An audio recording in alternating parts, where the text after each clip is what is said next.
Sunbay intimacy အခန်းဆက်နဲ့ရေမိုးချိုးပြီးအဝတ်ဝတ်မဲ့ကြံကားမှဗီရိုလက်ကင်ဘောကသူ့လက်ချောင်းများကမရွေချင်တော့အကန့်ထဲကညဝတ်တွေကိုတွေးကနေကြည့်ပြီးဂရင်တွင်တင်ပလွဲထိုင်ဖြစ်သည်မင်းဆက်၏ခန္ဓာကိုယ်ရေလဲပစိုးတစ်ထည်နှင့်ပခုံးကတပတ်အပြာရင်းရောင်ကလေးသာရှိသည်အိမ်နေသောကိုကိုကဂရင်ပေါ်တွင်ပို့လို့ပလက်ချီဆောင်သည်ကိုကိုခန့်ချွတ်ထားသဖြင့်ဂရင်စွန်းတွင်ပုံရိပ်လူနှင့်လွတ်နေသည်မင်းဆက်ကိုကိုငဲကြည့်လိုက်ခြင်းကိုကို၏ခါ၌ကပုံးစပြင်းနေသောပစိုးကိုဒီတိုင်းဝတ်ထားလျက်ရှိတာတွေ့ရသည်ချထားသောလက်ပြားနှင့်မိယာပစိုး၏အောက်စာကိုမင်းဆက်အသာလေးဆွဲယူလိုက်မိသည်ပရင်းမောက်ဖွင့်ထားသောအခန်းငယ်ထဲသို့လေပြေများကဟူးဟူးရရတိုးပြေးဝင်လာကြသည်မင်းဆက်၏လက်ပြားလေးနောက်တွင်ကိုကိုပစိုးသည်ခါမအောက်သို့တဖြည်းဖြည်းကျဆင်းနေလျက်ရှိသည်လက်ချောင်းများကြတဲ့အကုံပါသွားသောပစိုးသည်လေတစ်ချက်အဝေးမှတွန့်ကနေလူသွားသည်မင်းဆက်၏ရင်ထဲတွင်လည်းနူးညံ့သောလှိုင်းများကယုံကြွပုတ်ခတ်နေလျက်ရှိသည်ဒုထက်ပေါင်းမီတူအနီးသည်ဖြူစွတ်သောအသားရည်ထက်ထီးထီးကျန်ရှိနေသည်ဒုနှစ်ပတ်ဟာဖွေးနေလျက်စေတလုံးရှိအမွှေးအမြင်တို့ကယောက်ျားဆန်စွာလှပသည်မမြင်ဘူးတာမဟုတ်သောခန္ဓာကိုယ်ကိုမင်းဆက်မှကြည့်လို့မဝမရောက်ရဲနိုင်သောစိတ်ဖြင့်သူသည်ဂရင်ဘောသို့တက်ကကိုကိုအနာထိုင်မိလိုက်၏ထို့နောက်မင်းဆက်၏လက်ချောင်းများသည်ဖြူနုသောဒုစစ်အထက်နားသို့ခုန်ဆင်းသွားသည်လက်ချောင်းထိတ်ကလေးများကကိုကို၏အသားရည်ထက်တွင်တရွတရတက်လျောင်းနေခဲ့သည်လက်ဖျားများသည်ပေါင်တံများမှတဆင့်ဘောင်းမီအောက်ထဲသို့ယူဝင်သွားမိသည်အညိုရောင်မြောင်ဝန်းများကညအလယ်တွင်တစ်ဖြက်ဖြက်တောင်းနေခဲ့၏ဒီပေါင်တံဒီခြေထောက်ဒီအစိတ်အပိုင်းတွင်သူအရင်ကတရှိုက်မမတ်ထိတွေ့နှမ်းရှိုက်ခဲ့ဘူးသည်သူအရင်ကသဘောတကျပုတ်တက်ခဲ့ဘူးသည်သူ၏လက်ညှိုးထိပ်သည်ဘောင်းမီနှင့်အသားလွှာကြားတွင်တဆက်ဆက်ခုန်နေသည်ဒီအမှုပညာကိုထိတွေ့ရတာသူတွင်လိုက်မောဖွယ်ရှိနေသည်ကိုကိုသည်ထိုးသောအမှုပညာတစ်ပါးသူ့ရင်ကိုမြူးစေသောဂီတ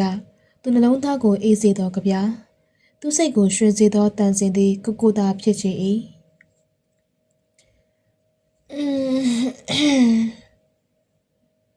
သူငယ်နေစေတွင်ကိုကလိုးလွန်လာ၏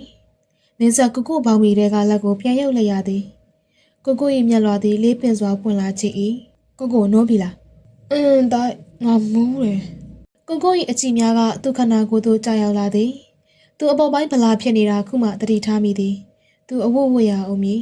တမ်းပြာရေးတောက်မလားကိုကျွန်တော်သွားဖြော်ပေးမယ်ကိုသည်ခေါင်းကိုရမ်းပြီးညင်းသည်ထို့နောက်အောက်ရောက်နေသောပစိုးကိုသူ့အတူခြေထောက်နှင့်လှမ်းဆွဲကပြန်ဝတ်သည်လူးလေးလို့ကျွတ်သွားတယ်ဟုထင်နေပုံရသည်ဒါဆိုခဏလေးကျွန်တော်အဝတ်ဝတ်ကိုသည်သူ့လက်မောင်းကိုရုတ်တရက်စောင့်ဆွဲလိုက်၏သူကိုရေခွင်နဲ့ပုံချသွားတော့လည်းမယုံမိပါကသူ့ပခုံးနှင့်ခေါင်းကိုမှီလာသည်ထိုအခါသူ့လက်ကသူ့ပခုံးပေါ်အလိုက်သင်ဖတ်ထွေးမိသည်ဒါဖြင့်သူဟာကိုရေခွင်နဲ့မရောက်ပဲကိုကသူ့ရင်ခွင်နဲ့ဝင်လျက်သာဖြစ်သွားသည်မင်းကိုချစ်လိုက်ရတာလေးလေးပင်ပင်ဖြစ်သောကိုစကားသည်သူ့ရင်ကိုလှိုက်သွားစေသည်ကိုကသူ့ခါကိုလက်များဖြင့်ရစ်ထွေးပတ်ကဦးခေါင်းကိုရင်ဘတ်တွင်ဖိအပ်ထားသည်ကျွန်တော်ကပူချစ်တယ်မင်းဆက်သည်ဂရင်စွန်းမဆောင်ကိုခြေထောက်ဖြင့်ယူလိုက်ခါနှစ်ယောက်လုံးလုံအောင်ခြုံလိုက်၏မင်းအထင်မပြောနဲ့ငါမျက်တာမင်းတမပို့ရင်တော့မင်းအောင်တော့မရော့ဘူးသူ့ကိုမောကြည့်လာသောကိုမျက်ဝန်းများသည့်ချစ်ချင်းမြတ်တာနှင့်ကြည်လင်စွာနှံ့မောင်နေသည်သွားပါဗျာအပိုးတွေကျွန်တော်ကိုချင်ကိုတခုလိုလုံးမှာမဟုတ်ဘူးတိတ်ဆိုတာပဲလူနာတွေရှိနေအောင်တက်မင်းဆက်မင်းငါ့ကိုညှိုးညင်းနေရလားကိုသည်တထောင်ထောက်လျက်သူ့ကိုတီတီတင်းတင်းကြည်လာသည်ညှိုးညင်းမနေဘူးစကြိုက်တဲ့ဟာဒီပုံပဲဟာကြည်စကားပြောတာကစူးအောင်အောင်နဲ့မင်းနဲ့ငါဘသူ့အကြီးလဲကိုကအကြီးသိရင်ပြီးရောရိုးတည်ဆက်ဆန်ကိုကသူ့နှစ်ဖူးကိုလက်ညှိုးနှင့်ဓာတ်ခွနဲ့တောက်၍ငေါသည့်အခါမင်းဆက်ကိုရေခွင်နဲ့ပြည့်ဝင်လိုက်တော့သည်စူနဲ့သူချွဲတော့ကိုကရှိသည်ပြီးလျင်ကိုသည်သူ့၏ထွားကြိုက်သောကိုဖတ်ထွေလာသည်ဒါချွဲနေတာပေါ့ဟုတ်လား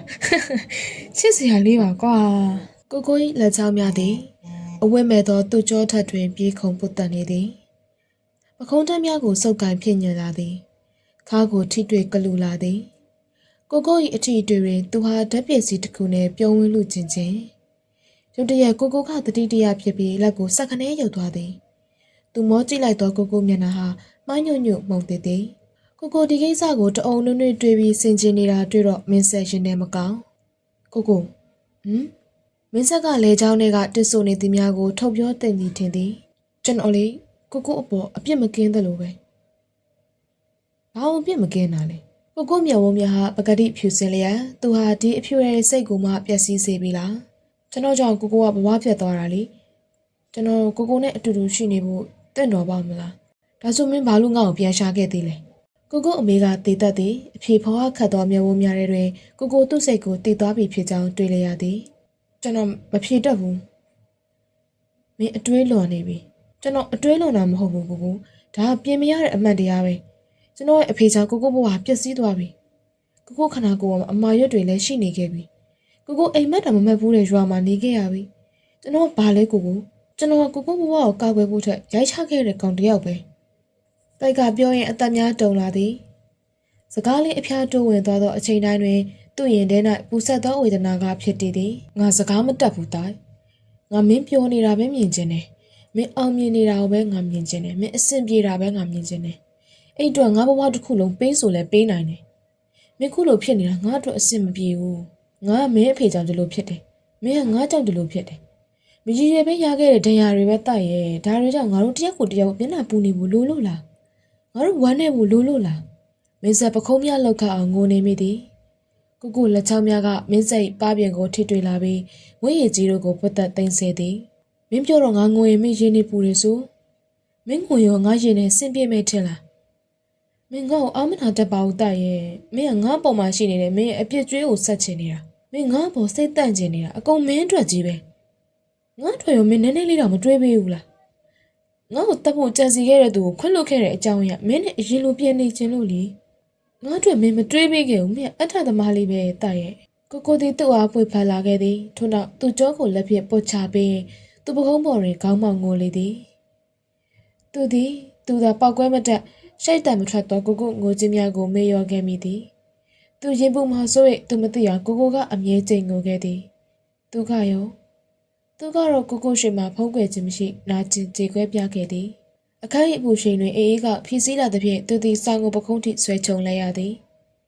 ဘေးကကိုနာသို့တိုးကွက်သွားခြင်းနှွေးထွေးသောအငွေသားဟာသူ့ရင်ထဲကိုပြေးနှက်စေ၏ကိုချမ်းလို့လားတိုက်တီသူဟာခါမှသိမ့်ပွေ၍စောင်းဖြစ်ကလေးလေးကိုထုတ်ဖက်ထားသည်မအိတ်ချင်တော့ပဲမျက်လွှာကိုဖိဖိဖွင့်ကြည့်သည့်အခါတိုက်ရည်ရင်ရောကစီကျိုသည်အမွေမြင့်ပပရှိသည့်ရင်ငွေကျဲကြီးကသူ့ကိုတညာလုံးထွေထွေစေခဲ့တာတနည်းဆိုရင်သူဟာတိုက်ရင်ခွင်ထဲပြိုဆင်း၍အာရော်သွားခဲ့တာဖြစ်မည်သူတိုက်ကိုမောကြည့်လိုက်ရာမြင်ရသောမပွင့်တမွင့်မျက်ဝန်းတွေမှာညှိုးနှွမှုတော့တိတ်မတွေ့ရဒါပြင်မျက်ဝန်းအောက်နားတွေကမဲချိုင်နေသည်ဒီကောင်လေးမအိပ်ဘူးလားအိတ်မပြောဘူးလားတိုင်ကိုအမေကိုမင်းဆက်ကောင်းရမ်းပြလိုက်သည်သူအိတ်မပြောတာတော့မဟုတ်မအိတ်တာရဲ့ပါမင်းညက၄ချက်တီးလောက်မှသူတို့အိတ်ဖြစ်ကြသည်ကိုတန်ရှင်းရင်လုပ်ပေးပြီးစေလင်ဘာညာနဲ့ချင်းကိုက်မိဆိုပြီးခြေနှောင်မှာထောင်ပေးဖြစ်တာကတနားရီလောက်ကြာမည်ကျန်တဲ့အချိန်တွေမှာသူအိတ်လို့ရတော့လဲမအိတ်ဖြစ်ပါကိုရင်ခွင်ထဲထည့်ပြီးတညာလုံးကြည်နေခဲ့တာဖြစ်သည်အသက်ရှူတန်းကိုချင့်ချိန်မှတ်တွက်နေခဲ့တာညက်တောင်လေးတွေကိုစူးစမ်းငေးဆိုင်နေခဲ့တာယူးကြောင်ကြောင်နိုင်သောအပြုတ်မှုများကိုယူသည့်ကောင်ကဖန်တီးတော်လဲမထူးဆန်းပ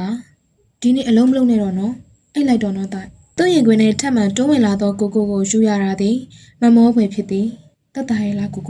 ဤစိတ်ညာပဲခုထိနာတော့တိုးအပေါက်ပြောနဲ့သူ့၏မနက်ခင်းဟာအပြုံးစင်သည်ပခုံးလေးထက်သူနန်းဆိုင်ရင်အသားဆိုင်တိုင်းမှာသူ့ကိုက်ဖွာရာတွေကအထင်းသားဖြစ်ကြောင်းမြင်နေရသည်ကိုနန်းကျင်တယ်ညကသူ့စနက်နဲ့နှခမ်းကရဲနေလျက်ရှိသည်စူလိုက်ငေါက်လိုက်နဲ့ဟာသူ့တောင်းဆိုတော့လဲမျက်နှာကြည့်တီကမော့ပေးရှာသည်မိပြကိုဆွဲကိုင်း၍နှခမ်းပြစီမျက်နှာငုံချိန်တကားခောက်တန်တစ်ချက်ကခပ်ပြင်းပြင်းဆင်ထွက်လာသည်လုံလက်ဆောက်ကိုရဲ၍မင်းဆက်အီလဲလဲဖြစ်သွားတာကိုကြည့်ပြီးကတိုးရှိသည်ဆရာထင်ဆန်းနိုင်နေမယ်တော့ဖွင့်ကြည့်စကားအတိုင်းသူအိယာကထား၍ကျွန်တော်အပြင်ထွက်ခါတခါတည်းကျွန်တော်ကိုပါဂရင်တိုင်းပေါ်တင်ခဲ့လိုက်သည်ပစိုးကိုပြန်ပြေးဝေးပြီးတကားကိုလှည့်ပွင့်လိုက်လျင်တင်မထားသောဧည့်သည်အားသူ့မျက်ရှိမောက်တွင်တွေ့ရသည်လူရကောင်းလေးအကြည့်ကသူ့ပခုံးကိုကြောပြီးဂရင်စီရောက်သွားသည်တကားအဖြစ်ဖြစ်နေသောသူ့ကိုအနောက်ထပ်မှန်တိုး၍ကိုကာလိုက်မိသည်တဝင်းသူဝါထံလူရလိုသစင်ရကို၏ခုလိုပုံစံကိုမမြင်စေခြင်းပါဘလို့ပဲယောက်ျားချင်းဖြစ်ပါစေသူရင်ကိုသိက္ခာအပေါ်အလေးထားမှုရှိရမည်ဘာလာလောက်တာလဲကိုသိရှိလားဆရာရှိတယ်သူအပြောနောက်တွင်လူရကခက်စိမ့်စိမ့်ကြည့်လာသည်မနေ့ကကျွန်တော်နဲ့ထမ်းရည်တောင်းရင်ကိုသိရနိုင်ကြံခဲ့လို့ပြောရင်ကလူရသည်ပါလာသောနိုင်လေးကိုသူ့လက်ထဲကမ်းပေးလိုက်၏နိုင်ကိုလက်ခံလိုက်တော့လဲသူ့စိတ်ထဲမညှင်သာမင်းနဲ့ထမ်းရည်တောက်တယ်အချိန်ကဆိုသလိုပင်ကိုကအိယာရင်ထထိုင်၍မင်းဆက်ကိုဘသူလာတာလဲဟုလမ်းမေးသည်တကားပေါက်တွင်ကွက်လျက်ဖြစ်နေသောသူ့ကိုဖဲပေးခြင်းမရှိ လူရလာတာကိုဟုပြန်ပြေးလိုက်သည်လူရအထက်ဝင်ုံလေကိုကဂရင်ပေါ်ကနေ၍အေးစိစွာလောကိုချော်သည်မလာတော့ဘူးကိုတဲ့သူကိုစုကနေလန့်ကြည့်ရာကိုကဘာလဲဆိုသောပုံစံဖြင့်နဝေတိန်တောင်တုံ့ပြန်သည်အပေါ်ပိုင်းအဝတ်မပါတဲ့ပုံနဲ့ဒီကောင်လေးကိုအခန်းထဲဝင်မှုပြောနေတာကတစိမ့်ကိုခံဦးရှိန်တို့မလွန်လွန်းဘူးလားစောစီစိတ်ထဲနှောက်ကြည့်ရပြီဒါပဲမလားပြန်တော့လူရရေးပြန်စကားကိုမဆောင်မဲတကားကိုတွန်းပိတ်မိသည်အတန်မြည်သွားသောတကားချက်တွင်ကိုမျက်ခုံးကလှုပ်၏နိုင်ကိုစပွဲပေါ်တင်ကကိုနောက်ကျောပေးလျက်ဖြစ်သောဂရင်စွန်းမှာသူဝင်ထိုင်လိုက်သည်ကိုသူ့အခြေအနေကိုသိဖို့ကောင်းပြီမျောလင်ထားတဲ့ကဲ့သို့သူ့နောက်တွင်လှုပ်ရှားမှုအချို့ဖြစ်ပေါ်လာသည်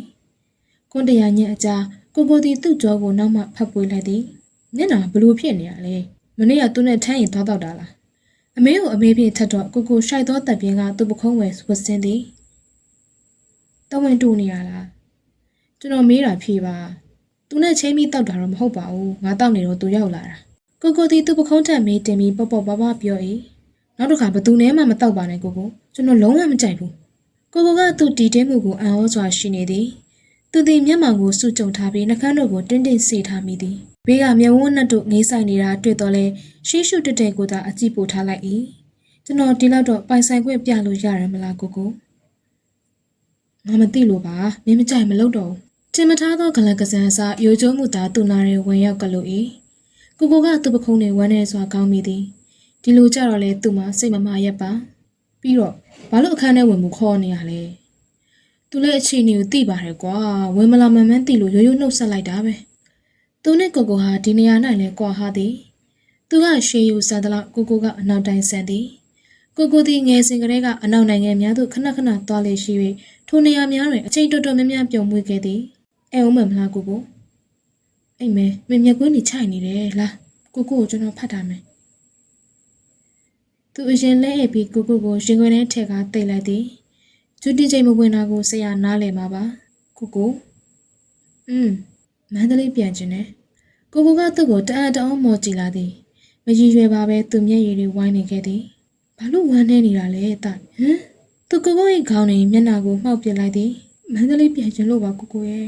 အတန်လေးကတိုးတိတ်သည်စပင်ကောက်များတွင်မျက်နှာကလေးကိုမှုရမ်းနေသည့်ကောင်လေးကခံဦးရှိန်အမြင်တွင်တိတ်ချစ်ဖို့ကောင်းနေသည်မင်းအဲ့လိုလေးပြောနေတော့ငါဘလို့ညင်းနိုင်မှာလဲမနေ့ပြန်ရအောင်သူခွင့်ပြုတ်ကမှတိုက်ခေါင်းကပြန်ထောင်လာတော့သည်လိုချင်လာရသွားတဲ့မြုံဝန်းညိုလေးများကတက်လက်ရွှွန်းတောက်ရင်းနေသည်တကယ်ပြန်မနော်ကို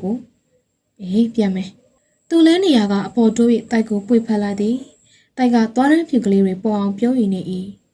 ဒီကောင်လေးဟာသူ့ကိုဘယ်အတိုင်းထန်ထိများယူသွတ်သွားစေချင်တာလဲဘာလို့အလောက်ချစ်စရာကောင်းနေရလဲအသေးရလာပြီနော်ပါးလေးနှစ်ဖက်ကိုသူအားပါတရညံ့တော့တိုက်ကနားသဖြင့်နှာခေါင်းလေးရှုံနေသည်ကျွန်တော်ကိုတစ်ကိုချစ်တယ်စိတ်ပန်းဖွင့်ခဲ့သည်မိတွေ့ရအပင်အိုကြီးစီမှလွန်မြောက်ခါကြွေကြချ၏လေကတဲဆောင်၍လားသူကိုယ်တိုင်ရုံးထွက်ခြင်း၍လားမသိပါဖုန်လို့သောတဲမုံများကြားပေါ်ပါစွာလဲလျောင်းနေသည်မင်းစားကောင်လေးကိုလှည့်ကြည့်လိုက်သည်လူရဟာမြေပြင်ပေါ်ကပန်းပွင့်ကလေးကိုငေးနေသည်ငါသိပါတယ်ဒါပေမဲ့လူရရဲ့မျက်ဝန်းများကအသက်မဲ့စွာမှိန်ဖြောနေသည်မင်းအယမ်းငယ်သေးတယ်မင်းမတခြားသူတွေရှိလာနိုင်တယ်ကျွန်တော်ကိုတစ်ကိုတကယ်ချစ်တာပါဆရာမင်းကိုချစ်တာကိုငါမငင်းပါဘူးအဲ့လိုပဲကိုကငါလို့ဆိုတာကိုလည်းမင်းမငင်းရဘူးနုနဲ့နှလုံးသားကိုဒဏ်ရာရသွားစေသလားမသိပါမင်းဆက်စိတ်ထဲရှိတာကိုသာပုတ်ပွက်လင်းလင်းပြောမိသည်ကျွန်တော်ကိုတစ်ကိုအပိုင်လိုချင်တယ်ဆရာလူရကသူ့ကိုတက်ကြည့်ပြီးပြောလာသည်မင်းဆက်ရင်နဲ့တနေ့တပူခံစားလိုက်ရသည်သူ့ရဲ့ဒီကလေးပေါ်တနာကယူနာတတ်သောစိတ်နှင့်ခံပြေးဒေါသဖြစ်သောစိတ်တို့လွန်ဆွဲနေလျက်ရှိသည်အသက်ကငယ်လေအတ္တကကြီးလေလူရဟာဒီသဘောကိုအပြည့်အဝပွေပိုက်ထားသည်မင်းမှားနေပြီလူရကိုဟာမင်းနဲ့မတွေ့ခင်ကတည်းကငါချစ်သူပါဒါဟုမင်းလည်းသိတာပဲလူရဟာသူ့မျက်တောင်သူခက်မြင်မြန်ပုတ်ခတ်နေသည်သူ၏မျက်ဝန်းတောင်တွင်မျက်ရည်ဥအချို့တွဲခိုကျင်းနေသည်ဆရာမင်းကိုရဲရဲဆက်ဆက်မပြောရပါဘူးကွယ်ရွာသူရွာသားအချို့ကကိုပြစ်ပေါ်ထိုင်နေသောသူတို့နေရာကိုကွက်ကြည့်သွားကြသည်ကလေးတစ်ယောက်စာနှစ်ယောက်စာကမင်းဆက်ကိုလာနှုတ်ဆက်သည်မင်းဆက်ကိုရွာရှိကလေးတိုင်းကချစ်ကြသည်ငါတို့မနှက်ပြန်မန္တလေးပြန်ဖြစ်မယ်လူရရဲ့မျက်ဝန်းများကဝိုင်းကျဲသွားသည်နောက်ဆုံးအနေနဲ့ဆရာသူ့အပေါ်ကောင်းကောင်းဆက်ဆံနေတာလားဟုတွေးနေသလားမသိပါမမြန်လုံးဘူးလားဆရာ ခဏခဏလာလေဖြစ်မှာပါဆရာကသူ့ကိုကျင်နာစွာကြည့်နေသည်ထိုအကြည့်များသည်ခနဲ့လိုစိမရှိနောက်ပြောင်လိုစိမရှိဘာလို့လဲသူသာဆရာနေရာမှာဆိုရင်ကိုတက်ဟာသူ့အပိုင်ဆိုပြီးလူအားလုံးကိုကြွားနေမိမှာကျွန်တော်ပေါ်ဘလို့ကျေးဇူးဆက်မလဲဆရာသူကိုတက်ကိုကဲတင်ခဲ့တာဟာဘာမျောကိုမှုမှမပါကြောင်းသိစေခဲ့လျင်သူဖြစ်တည်မှုကဘာများပိုထူးခြားသွားမှာမို့လို့လဲသူကိုတက်ကိုရမှာမဟုတ်တာဒါကိုစကြင်ခြင်းတဲ့အတွေ့တွေဟာသူ့စိတ်ကိုညှဉ်းနှွမ်းအောင်အမြဲတစေနှိပ်စက်နေသည်မင်းကငါရဲ့ကျေးဇူးရှင်ပါမင်းကြောင့်တောင်မဟုတ်ရင်ငါကိုကိုပြန်တွေ့ခဲ့မှာမဟုတ်ဘူးမင်းကျေးဇူးနဲ့ငါသက်ဆက်နေရတာပါစိတ်ပန်းပွင့်ကလေးသည်ဒီနေရာသို့အတားအဆီးမရှိမျောပါသွားခဲ့သည်မင်းဆက်ကစကားဆက်သည်မင်းပတ်စံမလို့ငါလည်းကျေးဇူးတရားပတ်စံနဲ့တမိုးမဖြတ်တတ်ဘူး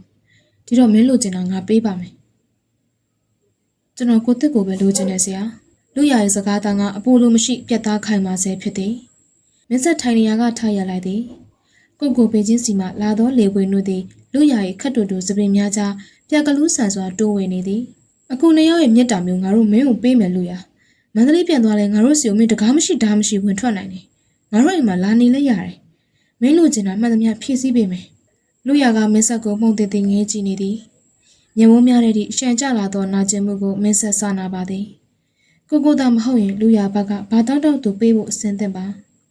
မင်းကိုတိတ်ချစ်တယ်မလားလူရကောင်းလေးကကားကိုငိမ့်ပြသည်တစိမ့်ဖြစ်တဲ့မင်းတော့သူ့ကိုဒီလောက်ချစ်တာသူချစ်သူဖြစ်တဲ့ငါဆိုရင်သူ့ကိုဘလောက်တောင်ချစ်ရမလဲမင်းကိုချင်းစာကြည့်ဘူးလားလူရသည်မောပန်းချင်းအလင်းမရှိပါပဲလေကိုပြင်းပြင်းရှိုက်သွင်းလေသည်မင်းတောင်သူ့မပိုင်ဆိုင်ဘူးပဲနဲ့လူချင်းနေတာလေ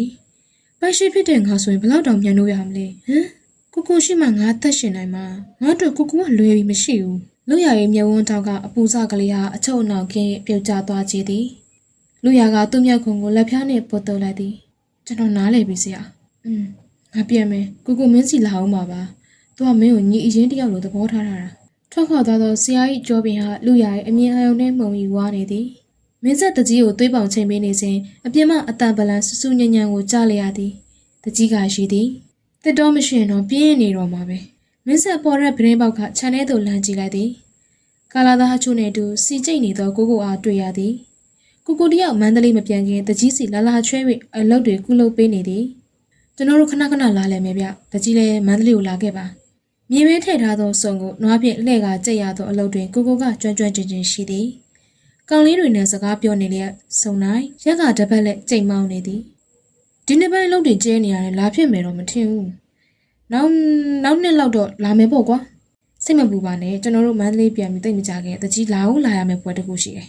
မဲဆိုင်ဘေးနီးဆန်သောအပြောကိုတကြီးကမျက်ခုံးပင်ပြသည်ဘာများလဲကွယ်မဲဆက်ပြန်မဖြစ်ပဲရီကျဲသာလုံနေမိသည်ခြံထဲတွင်တော့ကိုဆဲတဲ့များကလွင်ပြန်နေစေအခန်းငယ်တွင်ခံဦးရှင်အဝတ်တွေထည့်နေသည်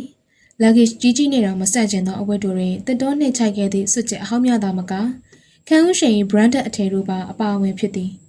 ဒါတွေကိုတိုက်ကတရွတရာသိငယ်သောကြောင့်သူ့လက်ဝဲပြန်ရောက်ခြင်းပင်အမှန်ဆိုရေးပေါ်စီနေထိုင်မှုနှင့်ဈေးကြီးပေးရသောတမိုးကြီးအဝတ်အထည်တချို့ကိုသူသိတဲ့ဘောမကြတော့ဒါပေမဲ့ခံဦးရှင်ဟာခံဦးရှင်ပင်မှုသူ့တွင်ဘဝင်လေးကတော့ရှိသည်သူများအလယ်တွင်ခံဦးရှင်ဖြင့်ရည်တည်ခြင်းသေးသည်သူသည်ပစ္စည်းများကိုတေချာတသက်ရထည့်ပြီးဝရဏသို့လမ်းထွက်ခဲ့သည်ဝရဏတွင်တစ်သားချက်ပြင်၌ထိုင်နေသောလူရကိုတွေ့ရသည်သူလူရပေးနောက်ဝင်ထိုင်လိုက်သည်ငါ့ကိုစိတ်ကောက်နေရလားလူရသူစဝေးစဝါမေးမိသည်ဒီရက်ပိုင်းလူရသူ့ကိုရှောင်နေသည်မကောက်ပါဘူးကျွန်တော်ကခလေးလားလူရကရှေ့တက်ကိုကြည့်ရင်ခက်အေးအေးဖြစ်သည်ခံဦးရှင်ကောင်းငယ်လေးစပင်များကိုဆွဲဖွာလိုက်သည်ငါတော်ခလေးပဲမင်းနဲ့ငါ10နှစ်ကျော်တောင်กว่าတာကိုတဲ့သူလူရထမ်းလှည့်ကြည့်မေးဆက်ပြလျင်ကောင်းလေးကအနာတိုးကပ်လာသည်ကိုတဲ့ကိုဖတ်ထားခြင်းနဲ့လက်ရွတစ်ချက်အဝေးတွင်သူငိမ်သက်နေစေတွင်နှွေညကဲ့သို့နှွေသောကိုခန္ဓာလေးကသူ့ရှင်ခွင်နှင့်ကပ်ခိုးလာသည်သူလူရကိုချစ်မြတ်နိုးစားထွေးပွေလိုက်သည်လူရဟာသူအယမ်းချစ်ရတဲ့ညီငယ်လေးသာဖြစ်လေသည်ဒီကောင်လေးပေါ်သူ့မြတ်တာတွေလွှမ်းခြုံထုံမွန်းနေသည်နေကောင်းအောင်နေနော်ကိုတဲ့စိတ်ချပါကွာငါဂရုစိုက်ပါမယ်လူရ၏လက်များကသူ့ခါး၌တင်းကျပ်စွာချီရစ်ထုံးဖွဲ့ထားသည်တယောက်တည်းသောကလေးမှုသူ့ကိုအကုန်ရင်းလိုခင်တွယ်ရှာပါပြီမင်းစမမွဲဖြေမန္တလေးလာမှာပဲဒီကောင်လေးရတော့လေတိတ်သေးနေတယ်စပင်ကလေးများကိုဖောက်ဆော်၍သူပြောလိုက်လျင်လူရကသူ့ကိုဖြတ်ခနဲမော်ကြည့်သည်လောက်ရန်အောက်ကကောင်းငယ်လေးမျက်နှာသည်ဝင်းပါကြည့်လျင်၍ ပြုံမြင့်တူနေနေသည်မျက်ရည်အချို့အိုင်နေသောမျက်ဝန်းလှလှကြောင့်ခန်းဦးရှိန်စိတ်သက်သာရာရသွားသည်အ ਨੇ ဆုံးတော့လူရငုံမနေပါကိုတစ်ကိုချစ်တယ်လူရသည်သူ့မျက်ဝန်းများကိုဖောက်ထွင်းမတတ်စိုက်ကြည့်၍ပြောလေသည်ခန်းဦးရှိန်လူရ၏ခေါင်းကိုအသာပုတ်၍ရီလိုက်မိသည်ငါညီလေးကစကားတွေတက်နေလိုက်တာခွဲကန်ဒီမှာလာချွဲနေတယ်သူစကားဆုံးနေလူရကမတက်မတာရှိလေသည်မတက်မတာလူရကသူတို့ခွဲခွာခြင်းပေါ်ဝမ်းနေနေသည်လူရကိုသူ့လိုပဲလက်တွဲပေါ်ကောင်းတွေ့စေခြင်းသည်ဒီကောင်လေးပေါ်ကောင်းစေခြင်းသည်လောဘလေးတက်လာတိုင်းကလေးကငယ်ပါသေးတယ်ဟုတွေးရင်သာစိတ်ဖြစ်ရသည်ခုအရွယ်ကအကူရီလူကြီးတွေကိုခင်တွယ်တာပဲကောင်းပါသေးသည်ထိုညကလူရသည်အတော်တန်ကြာသည့်အထိသူ့ရင်ခွင်ထဲခေါင်းမပေါ်တန်တိတ်ဆိတ်နေခဲ့သည်ထင်စမ်းနိုင်မျက်စိရှိကတပည့်ကိုပြုံးကြည့်မိသည်စိတ်ချမ်းသာကိုယ်ချမ်းသာနေနိုင်ပါစေကွယ်လက်အုပ်ကြီးဥချပြီးသောကောင်လေးကသူ့စုကြောင့်သွားရည်စီးပြသည်ကိုကူနဲ့မခွဲမခွာနေရပါစေလို့ဆုတောင်းပေးအောင်ဆရာထင်စမ်းနိုင်သဘောတကျရီမောပြီးကောင်လေးဦးကောင်ကိုဖောက်ဖောက်တတ်မိသည်အေးကွာတက်တော်နဲ့မခွဲမခွာနေရပါစေမင်းကတော်တော်ကဲတဲ့ကောင်ဟီဟီပေးရပြစုနဲ့ပြေးပါစေဆရာရွာကတကြီးနဲ့ရမီရဖလူကြီးများနဲ့အတူကလေးနှစ်ယောက်စီမှကြော်ခံခဲ့ပြီးပါပြီဒါကိုမင်းဆက်ကသူ့ကိုတတိတသက်လာထက်ကြော်ပါသည်သူတွေလည်းမင်းဆက်ပေါ်တန်ရောစင်ကအမျက်တွယ်နေလိမ့်ပြီကျွန်တော်တို့မင်္ဂလာပွဲကြရင်မန္တလေးလာခဲ့ရမယ်နော်ဆရာမင်းဆက်တီသူဟာအိမ်ရှိကတကြီးနဲ့စကားပြောနေတော့တက်တော်မမြင်အောင်တူတူတိတ်တိတ်ပြောလေသည်ထင်စမ်းနိုင်မျက်ခုံးတို့ပင်တက်သွားရသည်မင်းဆက်ဟာတက်တော်ပေါ်ထိုးထိုးသည့်တွေးတော့ထားပါသလားကောင်းလေးအချစ်ကလူပုံလေရင်ပွဲခန့်အဖြင့်ထုတ်ဖော်ပြသရဲသည့်အထိစွမ်းအားကြီးပါတကားချစ်ရတဲ့တပည့်ကလေးမင်္ဂလာပွဲကိုသူလာခြင်းပါသည်လာတဲ့နယ်ဟုလည်းထင်သည်မန္တလေးမြေကိုခြေမချခြင်းတော့ကတပိုင်းပေါ်ကော်ဖီကွက်ပူပူကအငွေဖြူများကိုသူရှူရှိုက်လိုက်သည်ရင်ထဲနှွေးထွေးသွားသည့်တိုင်သူ့အသားဆိုင်တို့ကအေးချမ်းနေစေပါရုတ်တရက်သူ့လက်ပြားစုပ်ဖမ်းခြင်းခံလိုက်ရသည်နှွေးရည်သောရင်ခွင်ထဲတွင်သူ့လက်ချောင်းတို့ပျော်မြူးကုန်သည်မနှွေးရိုးလားတိုက်ကသူ့လက်ကိုစုပ်ကန်၍လက်ချောင်းများနှင့်ပုတ်ချပေးနေသည်အရန်အေးနေလားကိုသူခေါင်းရမ်းပြုံး၍ကြံလက်ထဲကကော်ဖီကိုတစုပ်တောက်လိုက်သည်သူတို့သည်ကားကြီးကွင်းတွေကလက်ဖက်ဆိုင်ကလေးတွေထိုင်နေကြသည်မနက်အစောထား၍ရွာကလူကြီးများကိုလမ်းပို့စေရန်နှုတ်ဆက်ပြီးဒီကိုလာခဲ့ကြသည်ကားကလည်းမရသေးဘူးလားမသိဘူးတိုက်ကညင်းညင်ညူပြောလေသည်အေးဆက်သောမနက်ခင်းကြီးတဲ့သူချမ်းအေးနေတာကိုမကြည့်ရတော့လို့ထင်သည်လက်ဖက်ဆိုင်ကလူတွေကိုမြင်ရသလောက်ပူပူလိုလိုတော့မချမ်းပါသူနှင့်တိုက်ကမန္တလေးသားမို့အေးသိမ့်မခံနိုင်တာဖြစ်ရမည်ဖတ်ထားပေးမယ်လားတက်တီထိုင်းနေရခုံးပုတ်ကလေးကိုသူ့ဖက်ရွှေ့လာသည်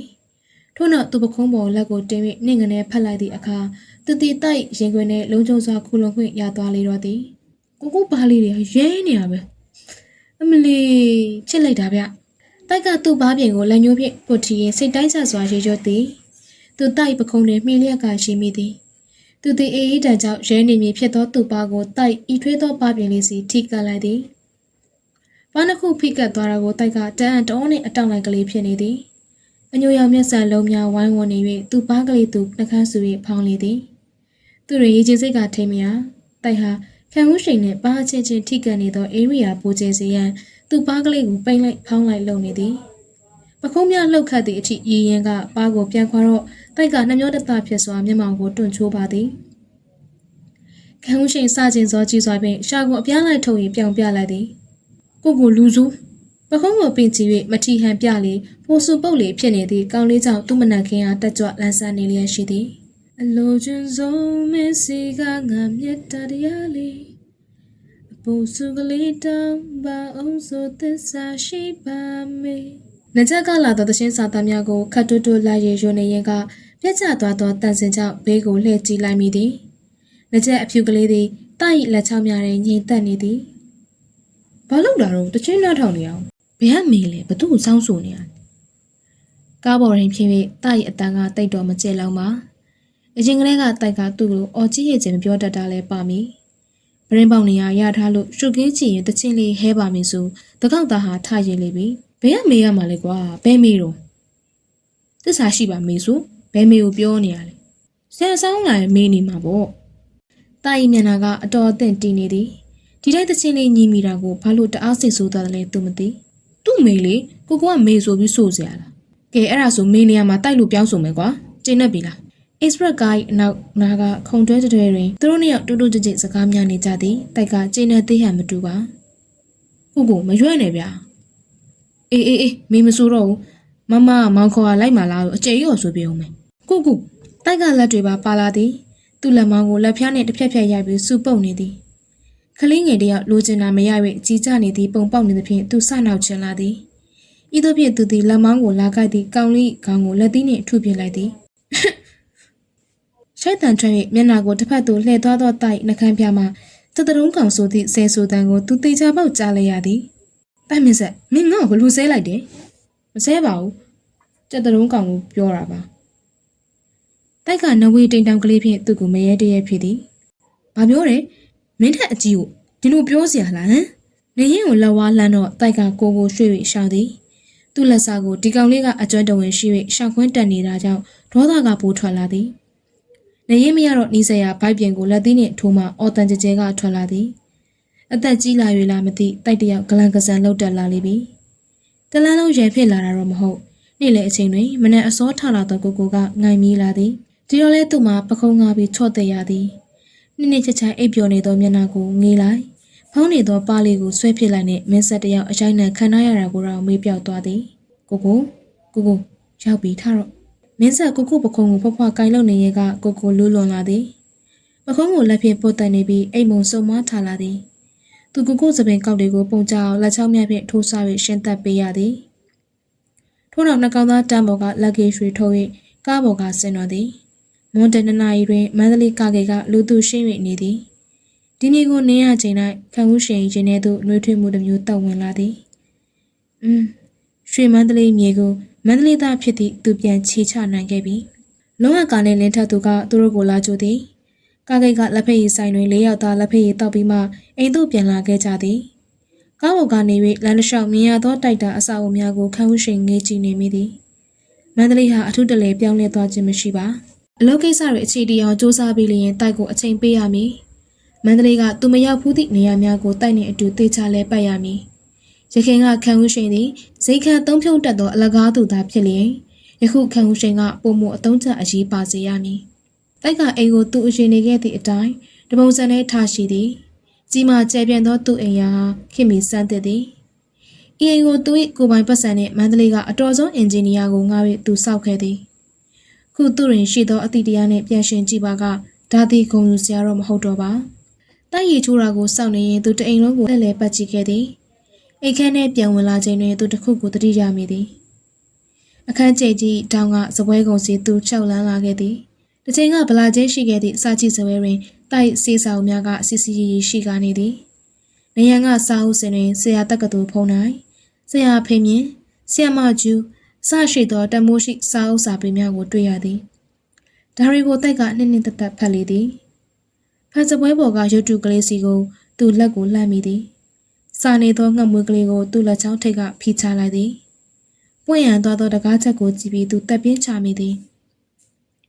အောက်ထက်ကသူ၏လှုပ်ဝက်သားရဲတွေကအခုတော့ဘလို့များဖြစ်နေပြီလဲသူသိချင်မိသည်လေကားတစ်ထစ်ချင်းဆင်းလာပြီးသူသည်အဆုံးထိရောက်ခဲ့လေသည်မိခလုတ်ကိုဖွင့်ချပြီးတွင်အခန်းကျဲကြီးသည်သူ့မျက်မှောက်ဝဲပြန်လဲကျိုးလင့်နေသည်ခံဦးရှိန်ရင်နဲ့လိုက်ခနဲ့ဟာသွားသည်ဘာဆိုဘာမှတစ်ခုတလေမှမရှိတော့ပါအခန်းလုံးတစ်ခုတသားကလွဲ၍ဘာမှမရှိတော့ပါမိုင်းကြနေသောဟောကန်ကျဲကြီးသည်ချက်ချာတွေ့ခိုင်း၍နေသည်ဘာမှမသိသောခန္ဓာချက်ကသူ့ရင်နဲ့အလုံးရင်တိုးကောင်ဝင်သည်မျက်ရည်တစ်စက်ဟာပေါက်ကနေနှမျော၍လားလုံးမဟုတ်နိုင်ပါမမော၍လားမဟုတ်ပြန်ပါတကယ်ကနောင်တသာဖြစ်ချေသည်နောင်တတခါမှမရခဲ့ဘူးသောခံဦးရှင်နောင်တသည်အခန်းကျဲကြီး၏လုကင်းမှုတွင်ပြင်းပြင်းထန်ထန်ပေါက်ကွဲသွားလေသည်သူဘာတွေလုပ်ခဲ့မိတဲ့သူသည်လူအရွေးမြစ်ကိုမျိုးတုံစေသောစေဝါများ၏အရှင်သခင်ဖြစ်ခဲ့သည်သူသည်မမဲမှုအပေါင်းတရဖူစောင်းခဲ့သည်သူသည်ဒီလင်းပြင်းဘရင်တစ်ပါးဖြစ်ခဲ့သည်သူသည်ဆက်ဆုပ်ဖွယ်ဖြစ်သောသူသည်သူတွင်ကိုယ်ပိုင်စဉ်းစားနိုင်သောအသိဉာဏ်ရှိပါလျက်သူသည်ဒီရာဇဝတ်မှုကိုပျော်ရွှင်စွာစံစားခဲ့သည်ခံဦးရှင်အိမ်ပေါ်သို့ပြေးတက်လာခဲ့သည်သူမျက်နှာတွင်မျက်ရည်တို့ကရွှဲကာဆိုနေသည်သူတကားကိုပြန်ပိတ်ပြီးမျက်ရည်များတုတ်ခငြိမ်သက်နေခဲ့သည်ခဏကြာတိုက်ကအေချိုးကနေကထွက်လာသည်ရေလဲပစိုးနှင့်အပေါ်ပိုင်းဗလာကောင်လေးကတပတ်တုံနေလျက်သူ့ကိုလှည့်ကြည့်သည်ဂရင်ပေါ်မှာထိုင်ပြီးဗာများလုံနေတယ်လေတွေးနေပုံရသည်ကိုနောက်နေ့ကျရင်မေကြီးနဲ့မင်းထက်ကိုခေါ်ခဲ့မယ်နော်သူတို့ကကိုတိတ်လွမ်းနေတာတိုက်ပြောမှသူတတိယသည်မေကြီးသူမန္တလေးလာတဲ့လမ်းတစ်လျှောက်လုံးမေကြီးကိုလွမ်းနေမိသည် မေကြီးဟာသူ့အပေါ်အမေရင်းထက်တောင်ပိုချစ်ခင်ပေးနိုင်သောမိန်းမသားဖြစ်သည်မင်းထက်ဟာလည်းသူ့ကိုအကိုရင်းတောက်လိုအားကိုးသောညီငယ်လေးဖြစ်သည်မေကြီးနှင့်မင်းထက်ကိုတွေးသည့်အခါတိုင်းတယောက်သောသူကကပ်လျက်ပါလာမည်ဖြစ်သည်ထိုသူကရောသူ့ကိုမုန်းတီးနေစေလားဆက်ဆုပ်နေစေလားသူအပြေထုတ်နေမိသည်ဖေကြီးသူ့ကိုမုန်းနေတော့မယ်လား